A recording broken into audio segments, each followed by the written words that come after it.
भिखारी की तरह वन वन भटक रहा होगा। वो राजकुमारी सीता ना जाने कांटों पे सो रही होगी। हे लाल, हे मेरे कोमल बेटे, मुझे भी तुम्हारी सांस ले चल। हे बेटा, मुझे भी तुम्हारी सांस ले चल। मैं जिंदा नहीं रह पाऊंगी मेरे राम के बिना। मैं अपने राम के बिना एक पल भी जिंदा नहीं रह सकती। हे भरत, मुझ दुखियारी पर इतनी कृपा कर दे। हे भरत, मुझ दुखियारी पर इतनी कृपा कर दे। हे माता, मैं गुरुदेव वशिष्ठ जी से आज्ञा लेके आता हूँ और फिर माता मैं आपको भी साथ ले जाऊंगा। गुरुदेव वशिष्ठ जी से एक बार मैं आता पूछ लेता हूँ मैं। ठीक है बेटा, गुरुदेव हमारे कुलगुरु वशिष्ठ जी आज्ञा मानो और अति शीघ्र जाओ बेटा, अति शीघ्र जाओ।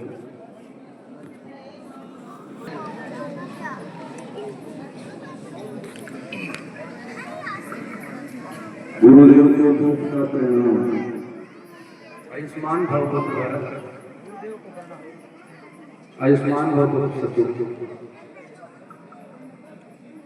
हे गुरुदेव, मैं पूरा परिवार अपना आपके भरोसे छोड़ के गया था। हे गुरुदेव, पीछे से इस प्रकार षड्यंत्र हुआ। हे गुरुदेव, मेरे पिताजी तो हर काम आपसे पूछ करते थे।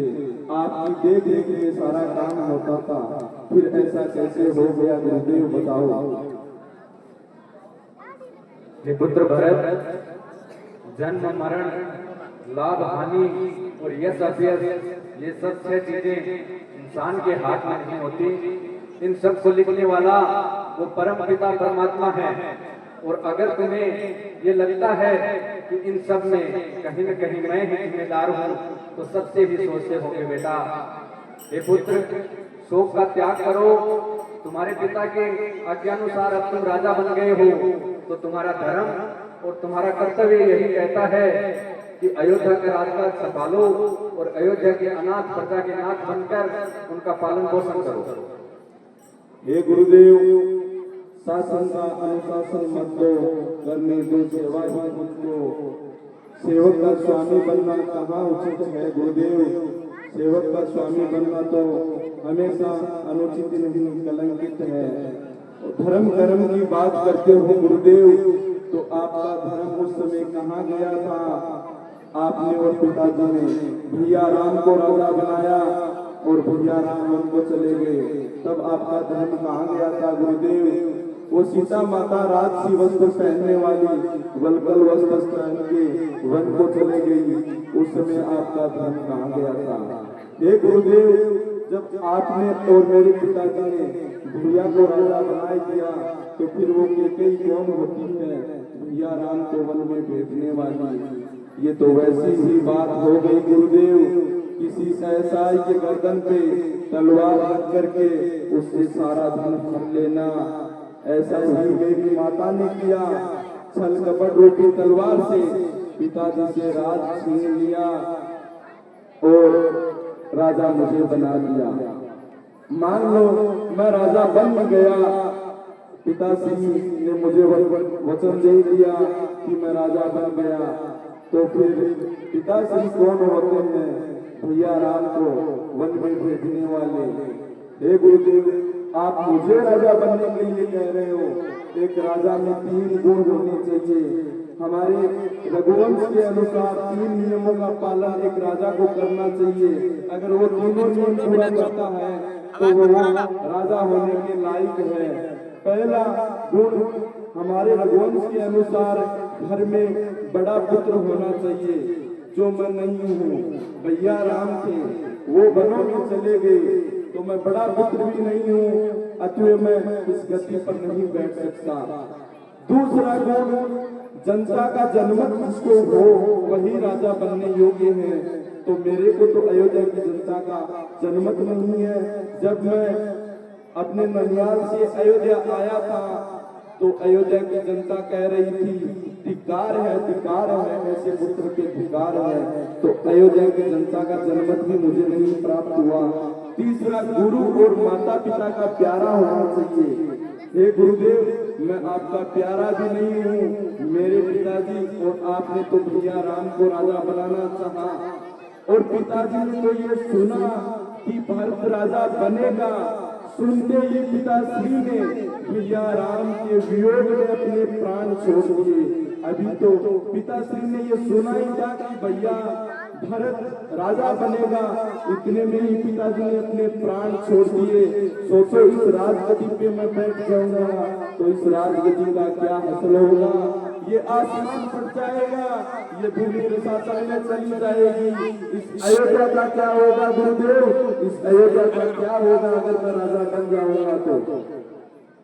हे पुत्र भरत, तुम व्यर्थ ही चिंतन कर रहे हो और इस वक्त अतीत का चिंतन करके मन को ग्लानि देना सबसे बड़ी भूल होगी। पुत्र, तुम जानते हो कि अयोध्या की राजगद्दी सुनी रहना अयोध्या के लिए कितना अपमान सूचक है, और अगर ऐसे में किसी पड़ोसी राज्य ने हम पर हमला कर दिया तो ये अयोध्या के जनमानस के लिए कितना घातक हो सकता है। इसलिए हे भरत, मेरा यही कहना है कि विधि के विधान को स्वीकार करके और अपने पिता की अंतिम आज्ञा को मानते हुए राजकार्य को संभालो और बेटा अयोध्या की जनता का पालन पोषण करो।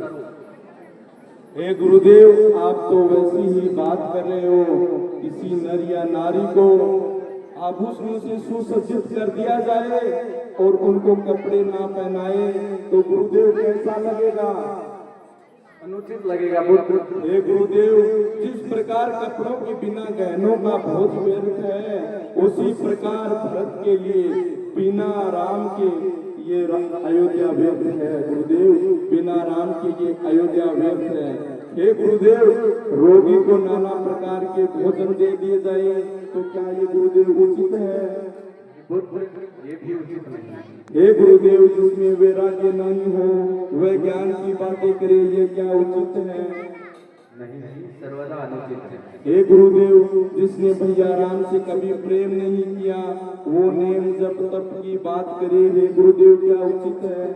नहीं, ये भी उचित नहीं है। तो जिस प्रकार रोगी के लिए नाना प्रकार के भोग व्यर्थ है, उसी प्रकार इस भरत के लिए अयोध्या व्यर्थ है बिना भैया राम के। गुरुदेव, हे पुत्र भरत, अब मुझे विश्वास हो गया है बेटा कि तुम निश्चल हो, तुम्हारे मन में कोई पाप नहीं है। पुत्र, हम अवश्य ही राम को लाने के लिए वनवास में जाएंगे, पर पुत्र तुम पहले अयोध्या का राजकार्य तो संभालो, क्योंकि इस वक्त सबसे उचित और सबसे अच्छा कार्य यही होगा। नहीं गुरुदेव, मैं अयोध्या का राजकार्य नहीं कर सकता। भैया राम को लाना है और इस सोनी अयोध्या की राजगद्दी पे विराजमान करना है। गुरुदेव, हे पुत्र भरत, मैं तुम्हारी बात से सहमत हूँ, पर इस वक्त शायद तुम भूल रहे हो कि तुम्हारे पिता का पार्थिव शरीर तेल की कढ़ाइयों में रखा हुआ तुम्हारा इंतजार कर रहा है। इस वक्त तुम्हारा पहला धर्म यही है कि अपने अपने पार्थिव पिता के शरीर को अंतिम संस्कार करो, और उसके बाद में हम बाकी सभी बातों के लिए विचार विमर्श करेंगे। और तुम देखना, हम वनों में राम को लाने के लिए जाएंगे और राम हमारे साथ अवश्य ही वापस लौट जाएंगे। हे गुरुदेव, तुम्हारी आज्ञा अनुसार हम पिताजी की देह का अंतिम संस्कार करेंगे। हे शत्रुघ्न, अत्यंत से पिताजी की देह का अंतिम संस्कार करिए। हे सुमन जी, आप जाइए और अयोध्या में ये घोषणा करवा दीजिए कि कल सुबह हम राम को लाने के लिए अयोध्या से वनों में जाएंगे, तो जिस भी नर और नारी को हमारे साथ चलना है वो चल सकता है।